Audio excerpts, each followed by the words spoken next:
नारायण नारायण नारायण भज मन नारायण नारायण नारायण। गोविंद मेरो है अरे गोपाल मेरो है, कृपा के बिहारी नंदलाल मेरो है। बांके बिहारी जय हो तुम्हारी, जय हो तुम्हारी लाला जय हो तुम्हारी। तिरुमन नारायण नारायण नारायण भज मन नारायण नारायण नारायण। ओम नमो भगवते वासुदेवाय। भागवत पुराण की जय। आज 11वें स्कंद का 14वां अध्याय पढ़ेंगे। इसमें है भक्ति योग की महिमा तथा ध्यान विधि का वर्णन। और ये भगवान कृष्ण में और उद्धव जी में वार्तालाप चल रहा है और उनको संदेश दे रहे हैं प्रभु। उद्धव जी ने पूछा, हे श्री कृष्ण, ब्रह्मवादी महात्मा आत्म कल्याण के अनेकों साधन बतलाते हैं, उसमें अपनी अपनी दृष्टि के अनुसार सब श्रेष्ठ हैं अथवा किसी एक की प्रधानता है। मेरे स्वामी, आपने तो अभी अभी भक्ति योग की ही निरपेक्ष एवं स्वतंत्र साधन बतलाया है, क्योंकि इसी से सब ओर से आसक्ति छोड़कर मन आप में ही तन्मय हो जाता है। हे भगवान श्री कृष्ण ने कहा, हे प्रिय उद्धव, यह वेदवाणी समय के फेर से प्रलय के अवसर पर लुप्त हो गई थी।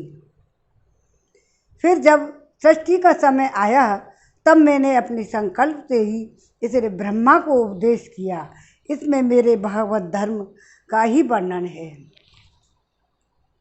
ब्रह्मा ने अपने ज्येष्ठ पुत्र स्वयंभू मनु को उपदेश किया और उनसे भृगु, अंगिरा और मरीच, पुलह, अत्रि, पुलस्त्य और क्रतु, इन 7 प्रजापति महर्षियों ने ग्रहण किया।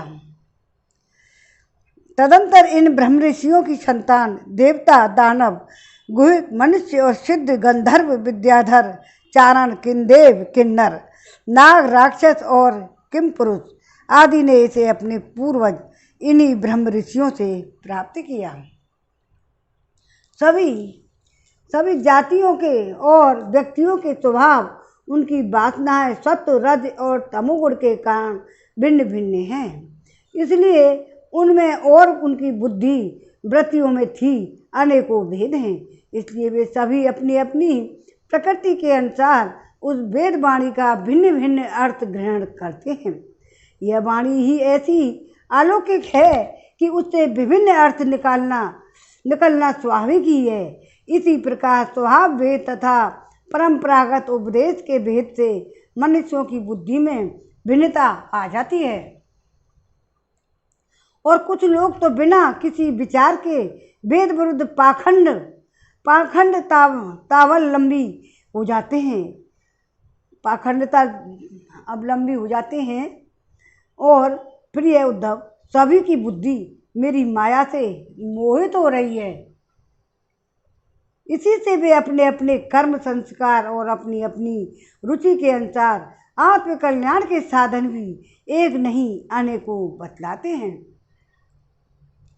पूर्व मीमांसक धर्म को साहित्याचार्य, यश को काम शास्त्री, काम को योग वेत्ता, सत्य और शमदमादि को दंड नीतिकार, ऐश्वर्य को त्यागी और त्याग को लोकायतिक भोग के ही मनुष्य जीवन का स्वार्थ परम लाभ बतलाते हैं। समझ में आया? कर्मयोगी लोग यज्ञ, तप, दान, व्रत एवं यम नियम आदि को पुरुषार्थ बतलाते हैं, परंतु ये सभी कर्म हैं। इनके फलस्वरूप लोक मिलते हैं, वे उत्पत्ति और नाश वाले हैं। कर्मों का फल समाप्त हो जाने पर उनसे दुख ही मिलता है और सच पूछो तो उनकी अंतिम गति घोर अज्ञान ही है। उनसे जो सुख मिलता है वह तुच्छ है। दोबारा करना पड़ेगा। परंतु ये सभी कर्म हैं, इनके फलस्वरूप जो लोग मिलते हैं वे उत्पत्ति और नाश वाले हैं। कर्मों का फल समाप्त हो जाने पर उनसे दुख ही मिलता है, और सच पूछो तो उनकी अंतिम गति और घोर अज्ञानी है। उनसे जो सुख मिलता है वह तुच्छ है, नगण्य है। वे लोग भोग के समय तो असूया आदि दोषों के कारण शोक में परिपूर्ण हैं, इसलिए इन विभिन्न साधनों के फेर में न पड़ना चाहिए। आ गया।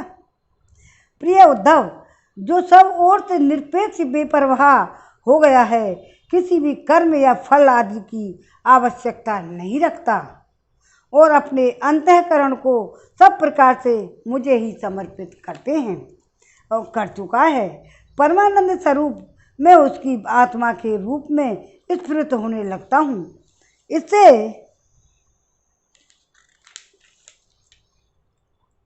मुझे ही समर्पित कर चुका है और परमानंद स्वरूप मैं उसकी आत्मा के स्वरूप में उत्स्फुरित माना है, स्फुरित होने वाला लगता हूँ। इससे वह जिसका सुख का अनुभव करता है वह विषय लोलुप प्राणियों को किसी प्रकार का मिल नहीं सकता। जो सब प्रकार के संग्रह और परिग्रह से रहित अंगिचन हैं, जो अपनी इंद्रियों पर विजय प्राप्त करके शांत और समदर्शी हो गया है, जो मेरी प्राप्ति से ही मेरे सानिध्य का अनुभव करके ही सदा सर्वदा पूर्ण संतोष का अनुभव करता है, उसके लिए आवश्यकता आकाश का एक एक कोना आनंद से भरा हुआ है, और जिसमें अपने को मुझे सौंप दिया है वह मुझे छोड़कर ना तो ब्रह्मा का पद चाहता है, ना देवराज इंद्र का। उसके मन में न तो सार्वभौम सम्राट बनने की इच्छा होती है और न ही वह स्वर्ग से भी श्रेष्ठ सतातल का ही स्वामी होना चाहता है। जो मुझ में प्रेम करता है, भक्त बत्सल हो गया है, मुझ में ही ध्यान लगाता है, भगवान कृष्ण में, भगवान विष्णु में, भगवान में ही अंतरात्मा उसकी उसी में हो गई है, तो वो योग की बड़ी बड़ी सिद्धियां और मोक्ष तक की अभिलाषा नहीं करता। उद्धव, मुझे तुम्हारे जैसे प्रेमी भक्त जितने प्रियतम हैं, उतने मेरे प्रिय पुत्र ब्रह्मा, आत्मा शंकर, सगे भाई बलराम जी, स्वयं अर्धांगिनी लक्ष्मी जी और मेरा अपना आत्मा भी नहीं है, जिसे किसी की अपेक्षा नहीं, जो जगत के चिंतन से सर्वथा उपरत होकर मेरे ही भजन चिंतन में तल्लीन रहता है, राग द्वेष न रखकर सबके प्रति समान दृष्टि रखता है। उस महात्मा के पीछे पीछे मैं निरंतर यह सोचकर घूमा करता हूँ कि उसके चरणों की धूल उड़कर मेरे ऊपर पड़ जाए और मैं पवित्र हो जाऊँ, जो सब प्रकार के संग्रह परिग्रह से रहित हैं, यहाँ तक कि शरीर आदि में भी अहंता ममता नहीं रखते, जिनका चित्त मेरे ही प्रेम के रंगों में रंग गया है, जो संसार की वासनाओं से शांत उपरत हो चुके हैं, जो अपनी महत्ता उदारता के कारण स्वभाव से ही समस्त प्राणियों के प्रति दया और प्रेम का भाव रखते हैं, किसी प्रकार की कामना जिनकी बुद्धि का स्पर्श नहीं कर पाती, उन्हें मेरे जिस परमानंद स्वरूप का अनुभव होता है उसे और कोई नहीं जान सकता, क्योंकि वह परमानंद तो केवल निरपेक्षता से ही प्राप्त होता है। उद्धव जी, मेरे जो भगवान कृष्ण उद्धव जी को सारे संदेश और सारे उपदेश दे रहे हैं और वो अपनी सब कुछ बता रहे हैं, तो इसको मनुष्य यदि धारण करे तो यूँ समझो कि वो जरूर मोक्ष मिल जाएगा, भक्ति में लग जाएगा। उद्धव जी, मेरा जो भक्त अभी जितेंद्रिय नहीं हो सका और संसार के विषय बार बार उसे बाधा पहुंचाते हैं और अपनी ओर खींच लिया करते हैं, वह भी क्षण क्षण में बढ़ने वाली मेरी प्रागल्भ भक्ति के प्रभाव से ही प्राय विषयों से पराजित नहीं होता। उद्धव, जैसे धड़कती हुई आग लकड़ियों के बड़े ढेर को भी जलाकर खाक कर देती है, वैसे ही मेरी भक्ति भी समस्त पाप राशि को पूर्णतः जला डालती है। हे उद्धव, योग साधन ज्ञान विज्ञान धर्मानुष्ठान, जप, पाठ और त्याग, तप मुझे प्राप्त कराने में उतने समर्थ नहीं है जितनी दिनों दिन बढ़ने वाली अनन्य प्रेममयी मेरी भक्ति। मैं संतों का प्रियतम आत्मा हूँ और अनन्य श्रद्धा और अनन्य भक्ति से ही पकड़ में आता हूँ। मुझे प्राप्त करने का एक ही उपाय है, वह क्या है? मेरी अनन्य भक्ति। अनन्य भक्ति उन लोगों को भी पवित्र और ज्योत जाति दोष से मुक्त कर देती है जो जन्म से ही चांडाल है। इसके विपरीत जो मेरी भक्ति से वंचित है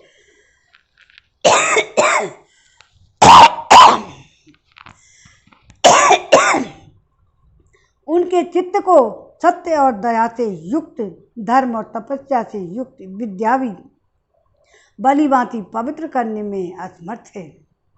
जब तक सारा शरीर पुलकित नहीं हो जाता, चित्त पिघल कर गदगद नहीं हो जाता, आनंद के आंसू आंखों से छलकने नहीं लगते तथा अंतरंग और बहिरंग भक्ति की बाढ़ में चित्त डूबने उतरने नहीं लगता, तब तक इसके शुद्ध होने की कोई संभावना नहीं है।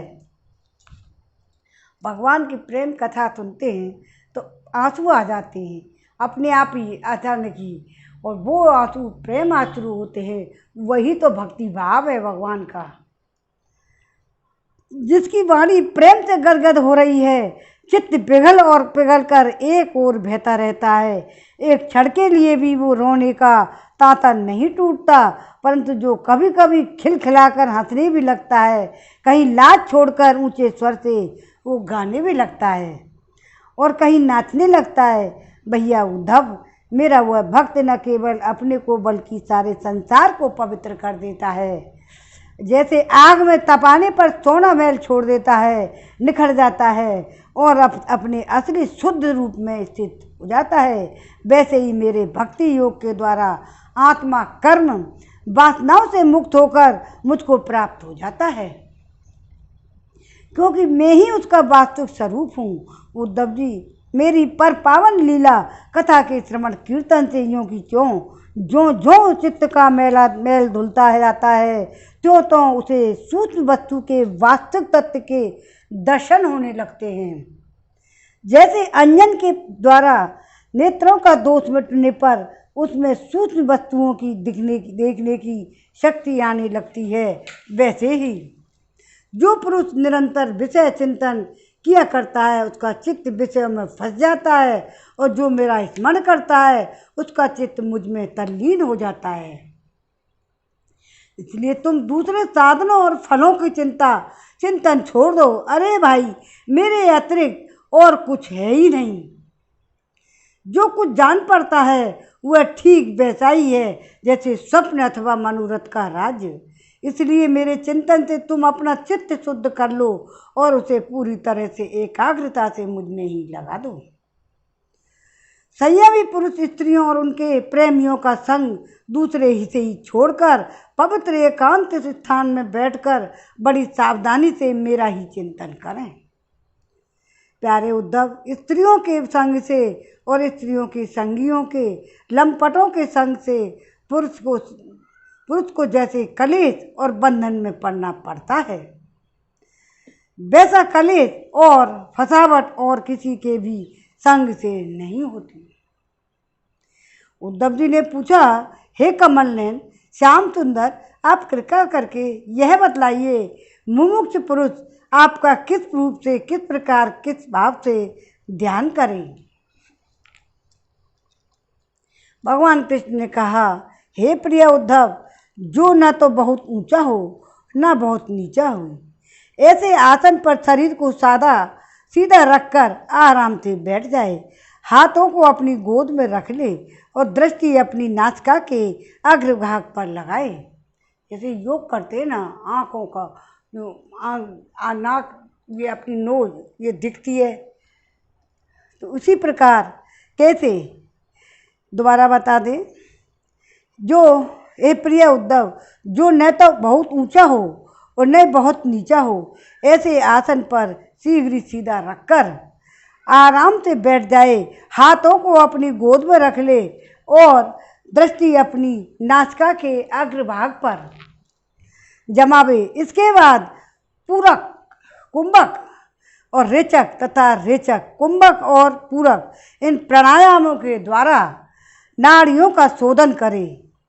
प्राणायाम का अभ्यास धीरे धीरे बढ़ाना चाहिए और उसके साथ साथ इंद्रियों को जीतने का भी अभ्यास करना चाहिए।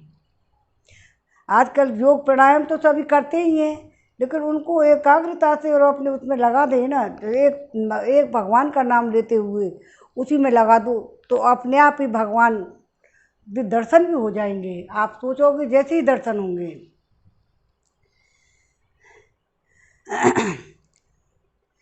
इसके बाद पूरक, दोबारा कर रहे हैं इसको, पूरक, कुंभक और रेचक तथा रेचक, कुंभक और पूरक इन प्राणायामों के द्वारा नाड़ियों का शोधन करें।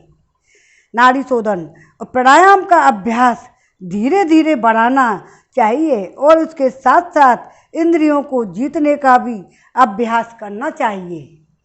हृदय में कमल लालगत पतले सूत के समान ओंकार का चिंतन करें। ओम ओम ओम ओम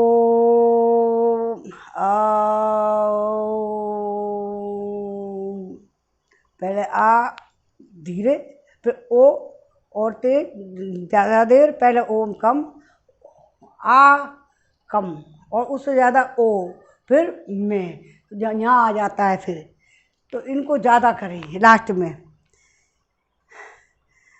ओंकार का चिंतन करें, प्राण के द्वारा उसे ऊपर ले जाए और उसके घंटानाद के समान स्वर स्थिर करे, वह स्वर का तांता टूटने नहीं पावे। इस प्रकार दिन प्रतिदिन 3 समय 10-10 बार ओंकार का सहित प्राणायाम का अभ्यास करें। ऐसा करने से 1 महीने के अंदर ही प्राणवायु बस में हो जाता है।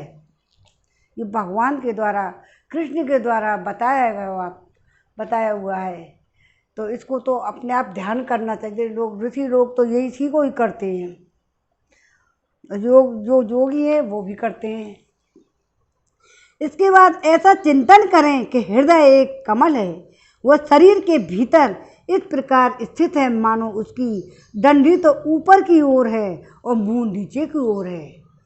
अब ध्यान करना चाहिए कि उसका मुख ऊपर की ओर होकर खिल गया है, उसके 8 दल पंखुड़ियाँ हैं, उनके बीचों बीच पीली पीली अत्यंत सकुमार कर्णिका गद्दी है और कर्णिका पर क्रमशः सूर्य, चंद्रमा, अग्नि का न्यास करना चाहिए। तदंतर अग्नि के अंदर मेरे इस रूप का स्मरण करना चाहिए। मेरा यह स्वरूप ध्यान के लिए बड़ा ही मंगलमय है। कृष्ण की मूर्ति को सामने रख लो और ओंकार का जप करो तो अपने आप ही सब भगवान की दर्शन होंगे आप। मेरे अवयवों की गठन बड़ी ही सुडौल है, रोम रोम से शांति टपकती है, मुख कमल अत्यंत ही प्रफुल्लित और सुंदर है, घुटनों तक लंबी मनोहर 4 भुजाएं हैं, बड़ी ही सुंदर और मनोहर गर्दन है, मरकत मणि के समान सुस्निग्ध कपोल हैं, मुख पर मंद मंद मुस्कान की अनोखी ही छटा है, दोनों ओर से कान बराबर हैं, उसमें मकराकृत कुंडल और झिलमिला रहे हैं और वर्षाकालीन मेघ के समान श्यामल शरीर पर पीतांबर फहरा रहा है। ऐसा अपने मन में, हृदय में ध्यान करें। त्रिवत्स एवं लक्ष्मी जी का चिन्ह वक्षस्थल पर दाएं बाएं विराजमान है, हाथ में क्रमशः शंख, चक्र, गदा, पद्म धारण किए हुए हैं, गले में बनमाला लटक रही है, चरणों में नूपुर शोभा दे रहे हैं, कलू में कौस्ते मणि जगमगा रही है, अपने अपने स्थान पर चमचमाते हुए क्रीड, कंगन, करधनी, बाजू बंद शोभायमान हो रहे हैं। मेरा एक एक अंग अत्यंत सुंदर एवं हृदयहारी है, सुंदर मुख और प्यारी भरी चितवन कृपा प्रसाद की वर्षा कर रही है। हे उद्धव, मेरे इस सकुमार रूप का ध्यान करना चाहिए, अपने मन को एक एक अंग में लगाना चाहिए। अब आप जो कहेंगे हम भगवान में ही लीन रहे, हमको घर का काम नहीं करें क्या? नौकरी चाकरी करते हैं, सब कमाने में गृहस्थ का, ये सब गृहस्थ का पालन करते हुए तो जो इससे उड़न हो जाता है, जो करते हुए और थोड़ी देर अपने भगवान में मनन करे, योग करे, तब अपने आप ही भगवान के उसमें तल्लीन हो जाएगा। जो योग करेगा उसी को पता चलता है कि भगवान क्या चीज़ है। बुद्धिमान पुरुष को चाहिए कि मन के द्वारा इंद्रियों को उनके विषयों से खींच ले और मन को बुद्धि रूप से सारथी की सहायता से मुझ में ही लगा दे, चाहे मेरे किसी भी अंग में क्यों ना लगे। जब सारे शरीर को ध्यान होने लगे तब अपने चिंतकों को खींचकर एक स्थान से शरीर का ध्यान होने लगे, जब अपने चित्त को खींचकर एक स्थान में स्थिर करे और अन्य अंगों का चिंतन ना करे, न करके केवल मंद मंद मुस्कानमयी छटा से मेरे युक्त मेरे मुख का ही ध्यान करे। जब चित्त मुखार बिंद में ठहर जाए तब उसे वहाँ से हटाकर आकाश में स्थिर करे और तदंतर आकाश का चिंतन भी त्याग करें, त्याग कर मेरे स्वरूप में आरूढ़ हो जाए और मेरे सिवा किसी भी वस्तु का चिंतन ना करे। जब इस प्रकार चित्त समाहित हो जाता है तब जैसे एक ज्योति से दूसरी ज्योति मिलकर एक हो जाती है, आत्मा और परमात्मा एक हो जाते हैं। जैसे ही अपने में मुझे और मुझ में सर्वात्मा अपने को अनुभव करने लगता है। जो योगी इस प्रकार तीव्र ध्यान योग के द्वारा मुझ में ही अपनी चित्त का संयम करता है, उसके चित्त से वस्तु की अनेकता, तत्संबंधी ज्ञान और उनकी प्राप्ति के लिए होने वाले कर्मों का भ्रम शीघ्र ही निवृत्त हो जाता है। श्रीमन नारायण नारायण नारायण, भजमन नारायण नारायण नारायण, गोविंद मेरो है गोपाल मेरो है, त्रिपा के बिहारी नंदलाल मेरो है, पाके बिहारी जय हो तुम्हारी, जय हो तुम्हारी लाला जय हो तुम्हारी। 14वां अध्याय में विराम हो गया है, अब 15वां अध्याय पढ़ेंगे। अब इसमें भिन्न भिन्न सिद्धियों के नाम और लक्षण हैं और जो भगवान कृष्ण आप सबको संदेश दे रहे हैं। ये आगे आने वाली पीढ़ियों के कलयुग के लिए बहुत ही लाभदायक पुण्यात्मा काम किया है सबने। उद्धव जी ने पूछ करके भिन्न भिन्न सिद्धियों के नाम और लक्षण भगवान श्री कृष्ण कहते हैं, हे प्रिय उद्धव, जब साधक इंद्रिय प्राण और मन को अपने बस में करके अपना चित्त मुझ में लगाने लगता है। क्या प्रिय उद्धव, जब साधक इंद्रिय प्राण और मन को अपने बस में करके अपना चित्त मुझ में लगाने लगता है, मेरी धारणा करने लगता है, तब उसके सामने बहुत सी सिद्धियां उपस्थित होती हैं। फिर क्या होता है? उद्धव जी ने कहा, अच्युत, कौन सी धारणा करने से किस प्रकार कौन सी सिद्धि प्राप्त होती है, उनकी संख्या कितनी है? आप ही योगियों को सिद्धियां देते हैं, अतः आप इनका भी वर्णन कीजिए। अब कितने अच्छे अच्छे क्वेश्चन पूछे जा रहे हैं जनता के लिए। आज के युग में, कलयुग में बहुत काम आएंगे। यदि आप भजन कीर्तन या योग वगैरह, पढ़ाई लिखाई, अपने कर्तव्य में अपना काम भी करते हैं, तो भगवान यूँ नहीं कहते तुम कर्तव्य मत करो। क्यों? गृहस्थ को चलाने के लिए गृहस्थ का पालन करना भी जरूरी है। उन कर्तव्यों से च्युत हो जाओगे तो फिर कैसे खाना खाओगे, कैसे पियोगे, क्या नहीं करोगे, क्या करोगे? तो गृहस्थ का पालन करना भी एक भगवान की भक्ति ही है और उनके साथ में इनको चलाते रहो। भगवान श्री कृष्ण ने कहा, प्रिय उद्धव,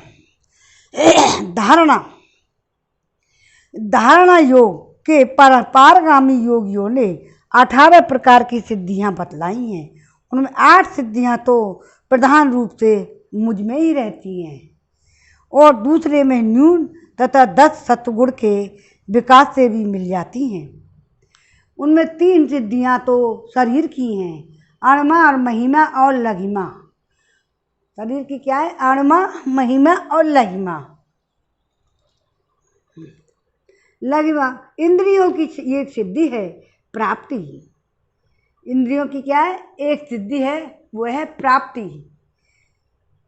तो लौकिक और पारलौकिक पदार्थों का इच्छा अनुसार अनुभव करने वाली सिद्धि प्राकाम में है। माया और उसके कार्यों की इच्छा अनुसार संचालित करना ईष्टा नाम की सिद्धि है। विषयों में रहकर भी उनके आसक्त न हो बचता है।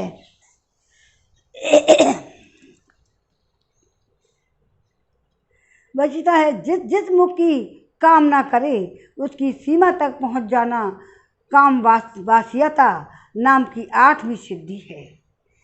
वे 8 सिद्धियां मुझ में स्वभाव से ही रहती हैं और जिन्हें मैं देता हूँ उन्हीं को अंततः प्राप्त होती हैं। जिन पर रीतते हैं भगवान उसी को देते हैं, हर एक को नहीं। इनके अतिरिक्त और भी कई सिद्धियां हैं। शरीर में भूख और प्यास आदि वेगों का होना ना होना, बहुत दूर की वस्तु देख लेना और बहुत दूर की बात सुन लेना, मन के साथ शरीर का उस स्थान पर पहुंच जाना, जो इच्छा हो वही रूप बना लेना, दूसरे शरीर में प्रवेश करना, जब इच्छा हो तभी शरीर छोड़ना, अप्सराओं के साथ होने वाली देव क्रिया का दर्शन भी संकल्प की सिद्धि सब जगह सबके द्वारा बिना ननु नच के आज्ञा पालन, ये 10 सिद्धियां सतगुण के विशेष विकास से होती हैं। भूत भविष्य और वर्तमान की बात जान लेना, शीत उष्ण सुख दुख राग द्वेष द्वंद्वों का बस में ना होना, दूसरे के मन की आदि की बात जान लेना, अग्नि सूर्य जल विष आदि की शक्ति को स्तंभित कर देता और किसी से भी पराजित ना होना, ये 5 सिद्धियां भी योगियों को प्राप्त होती हैं। प्रिय उद्धव, योग धारण करने से जो सिद्धियां प्राप्त होती हैं उनका मैंने नाम निर्देश के साथ वर्णन कर दिया है। अब किस धारणा से कौन सी सिद्धि प्राप्त होती है यह बतलाता हूँ, सुनो। प्रिय उद्धव, पंचभूतों की सूक्ष्मतम मात्राएं मेरा ही शरीर है। जो साधक केवल मेरे उसी शरीर की ही उपासना करता है और अपने मन को तड़ा कर बनाकर उसी में लगा देता है, अर्थात मेरी तंत्र मात्रा शरीर के अतिरिक्त और किसी भी वस्तु का चिंतन नहीं करता, उसे अणिमत नाम की सिद्धि अर्थात पत्थर की चट्टान आदि में भी प्रवेश करने की शक्ति अणुता प्राप्त हो जाती है। महत्त्व में रूप में भी मैं ही प्रकाशित होता रहा हूँ कि उस रूप में समस्त व्यवहारिक ज्ञानों का केंद्र हूँ, जो मेरे उसका रूप में अपने मन को महत्वाकार करके तन्मय कर देता है, उसे महिमा नाम की सिद्धि प्राप्त होती है। उसी प्रकार आकाश आदि पंचभूतों में जो मेरे ही शरीर हैं, अलग अलग मन लगाने से उनकी महत्ता प्राप्त हो जाती है। यह भी महिमा सिद्धि के ही अंतर्गत है। जो योगी वायु आदि 4 भूतों के परमाणुओं को मेरा ही रूप समझकर चित्त को तदाकार कर देता है, उसे लघिमा सिद्धि प्राप्त हो जाती है। उसे परमाणु रूप काल के समान सूक्ष्म वस्तु बनने की सामर्थ्य प्राप्त हो जाता है। जो सात्विक अहंकार को मेरा स्वरूप समझकर मेरे उसी के रूप में चित्त की धारणा करता है, वह समस्त इंद्रियों का अधिष्ठाता हो जाता है। मेरा चिंतन करने वाला भक्त इस प्रकार प्राप्ति नाम की सिद्धि प्राप्त कर लेता है। जो पुरुष मुझे महत्वा अभिमानी सूत्रात्मा में अपना चित्त स्थिर करता है, उसे मुझे अव्यक्त जन्मा और सूत्रतात्मा की प्राकम्य नाम की सिद्धि प्राप्त होती है, जिससे इच्छानुसार सभी लोग भोग प्राप्त हो जाते हैं। जो त्रिगुणमयी माया के स्वामी मेरे काल स्वरूप विश्व रूप की धारणा करता है, वह शरीरों और जीवों को अपने इच्छानुसार प्रेरित करने की सामर्थ्य प्राप्त कर लेता है। इस सिद्धि का नाम ईशुत्व है। जो योगी मेरे नारायण स्वरूप में, इसे तुर्य और भगवान भी कहते हैं। श्रीमन नारायण नारायण नारायण, भजमन नारायण नारायण नारायण। इस सिद्धि का नाम ईशित्व है। और जो योगी मेरे नारायण स्वरूप में, जिसे तुर्य और भगवान भी कहते हैं, मन को लगा लेता है, मेरे स्वाभाविक गुण रूप उसमें प्रकट होने लगते हैं, उसे वशता नाम की सिद्धि, कौन सी वशता नाम की सिद्धि प्राप्त हो जाती है नारायण में। निर्गुण ब्रह्म भी मैं हूँ, और जो अपना निर्मल मन मेरे इस ब्रह्म स्वरूप में स्थित कर लेता है, उसे परमानंद स्वरूपणी काम वास्यता नाम की सिद्धि प्राप्त हो जाती है, प्राप्त होती है। इसके मिलने पर उसकी सारी कामनाएं पूर्ण हो जाती हैं और समाप्त हो जाती हैं। प्रिय स्मित उद्धव, मेरा वह रूप श्वेत दीप का स्वामी है। अत्यंत शुद्ध और धर्म में जो कुछ की धारणा करता है, वह भूख प्यास जन्म मृत्यु और शोक मोह इन 6 उर्मियों से मुक्त हो जाता है। उसे शुद्ध स्वरूप की प्राप्ति होती है। मैं ही समिष्ट प्राण रूप आकाश में आत्मा हूँ, आकाश आत्मा हूँ, और जो मेरे इस स्वरूप में उनके मन द्वारा अनाहत नाद का चिंतन करता है, वह दूर श्रवण नाम की सिद्धि से संपन्न हो जाता है और आकाश में उपलब्ध होने वाली विविध प्राणियों की बोली सुन समझ सकता है। जो योगी नेत्रों को सूर्य में और सूर्य को नेत्रों में संयुक्त कर देता है और दोनों के संयोग में मन ही मन मेरा ध्यान करता है, उसकी दृष्टि सूक्ष्म हो जाती है, उसे दूरदर्शन नाम की सिद्धि प्राप्त हो जाती है और वह सारे संसार को देख सकता है। मन और शरीर को प्राणवायु के समेत मेरे साथ संयुक्त कर और मेरी धारणा करे तो इसे मनोरजव नाम की सिद्धि प्राप्त हो जाती है। इसके प्रभाव से वह योगी जहाँ भी जाने का संकल्प करता है वहीं पहुँच जाता है, वहीं उसका शरीर भी उसे जड़ पहुँच जाता है। और जिस समय योगी मन को उपादान कारण बनाकर किसी देवता आदि का रूप धारण करना चाहता है, तो वह अपने मन को अनुकूल वैसा ही रूप धारण कर लेता है। इसका कारण यह है कि उसने अपने चित्त को मेरे साथ जोड़ दिया है, इसलिए वो सारे रूप जो भी बनाना चाहता है, जहाँ पहुँचना चाहता है, वहाँ अपने मन से ही वहाँ पहुँच जाता है। जो योगी दूसरे शरीर में प्रवेश करना चाहे, वह ऐसी भावना करे कि मैं उसी शरीर में हूँ। ऐसा करने से उसका प्राण वायु रूप धारण कर लेता है और वह एक फूल से दूसरे फूल पर जाने वाले भौरे के समान अपना शरीर छोड़कर दूसरे शरीर में प्रवेश कर जाता है। योगी को यदि शरीर का परित्याग करना हो तो एड़ी से गुदाद्वार को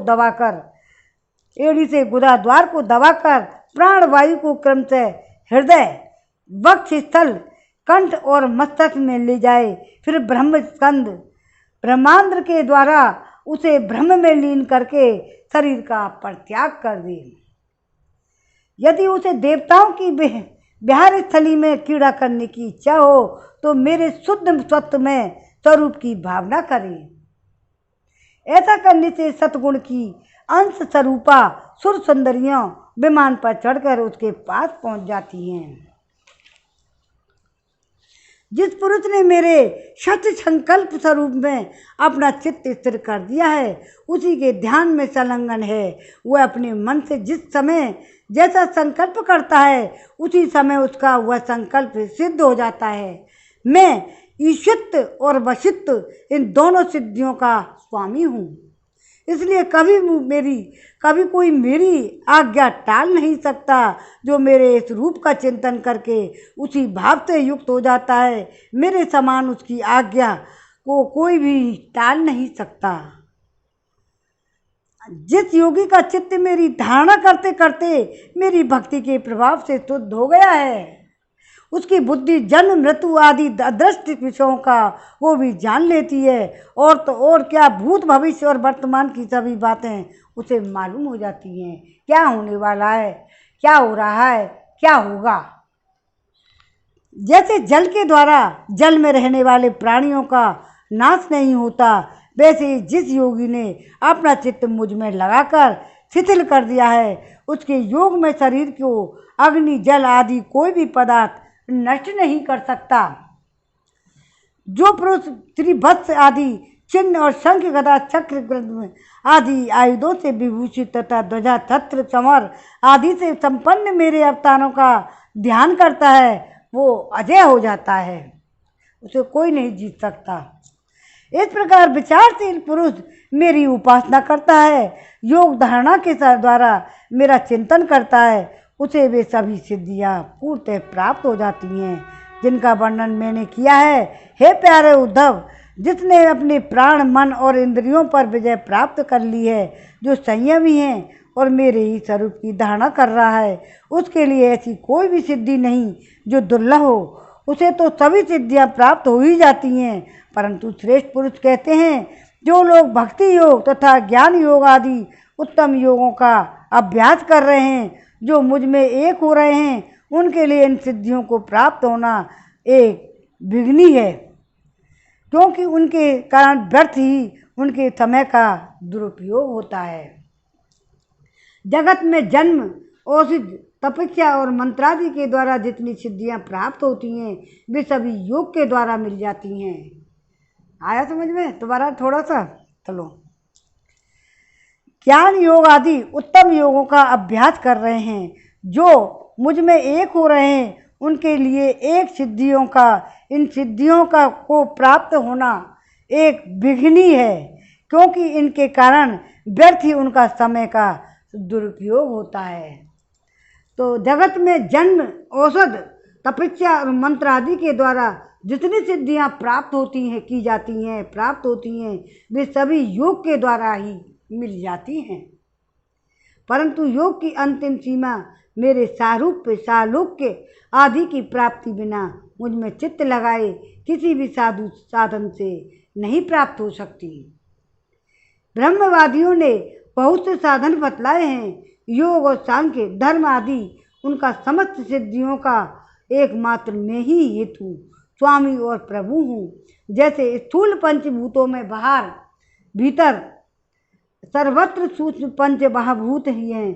सूक्ष्म भूतों के अतिरिक्त स्थूल भूतों की कोई सत्ता नहीं है, वैसे ही मैं समस्त प्राणियों के भीतर दृष्टा रूप हूँ, बाहर दृश्य रूप हूँ, रूप से स्थित हूँ। मुझ में बाहर भेद का, भीतर का भेद भी नहीं है, क्योंकि मैं निरावरण एक अद्वितीय आत्मा हूँ। श्रीमन नारायण नारायण नारायण, भजमन नारायण नारायण नारायण, गोविंद मेरो है, गोपाल मेरो है, श्री बांके बिहारी नंदलाल मेरो है। बांके बिहारी जय हो तुम्हारी, जय हो तुम्हारी लाला, जय हो तुम्हारी। आरती करवाओ चलो। 11:30 अब हम गाएंगे श्री भागवत भगवान जी की आरती। श्री भागवत भगवान की है आरती, पापियों को पाप से है तारती। श्री भागवत भगवान की है आरती, पापियों को पाप से है तारती। ये अमर ग्रंथ, ये मुख्य पंथ, ये पंचम वेद निराला, नव ज्योति जगाने वाला, हरि गान यही वरदान यही, जग की मंगल की आरती, पापियों को पाप से है तारती। श्री भागवत भगवान की है आरती, पापियों को पाप से है तारती। ये शांति गीत पावन पुनीत सा, कोप मिटाने वाला, हरि दरस दिखाने वाला, ये सुख करणी है दुख हरणी, श्री मधुसूदन की आरती, पापियों को पाप से है तारती। श्री भागवत भगवान की है आरती, पापियों को पाप से है तारती। ये मधुर बोल जग बंद खोल, सन्मार्ग दिखाने वाला, बिगड़ी को बनाने वाला, श्री राम यही घनश्याम यही, प्रभु की महिमा की आरती, पापियों को पाप से है तारती। श्री भागवत भगवान की है आरती, पापियों को पाप से है तारती। ओम नमो भगवते वासुदेवाय नमः। आज के आनंद की